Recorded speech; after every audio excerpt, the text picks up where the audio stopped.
யோபு பக்தன் தன்னிடத்தில் இருக்கிற எல்லா காரியங்களை இழந்த பின்பும் கூட பாருங்க, தன்னுடைய பிள்ளைகளை இழந்திருக்கிறார், தன்னுடைய மிருக ஜீவன்களை இழந்திருக்கிறார், தன்னுடைய உடைமைகள், சொத்து, சரீரத்தில் இருக்கிற சுகம் எல்லாவற்றையும் கூட இழந்த பின்பும் கூட பாருங்க, பக்தன் யோபு பக்தன் இப்படியாக சொல்லுகிறார். தேவனை பற்றி அவர் குறை கூறவும் இல்லை, அவர் முறுமுறுக்கவும் இல்லை என்று சொல்லி பார்க்கிறோம்.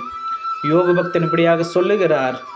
ஆமீன், ஸ்தோத்திரம். கர்த்தருக்கு பிரயுத்தரமாக, தேவரீர் சகலத்தையும் செய்ய வல்லவர், நீர் செய்ய நினைத்தது தடைபடாது என்பதை அறிந்திருக்கிறேன் என்று சொல்லி ஆமீன், தேவனை அவர் மகிமைப்படுத்துகிறார்.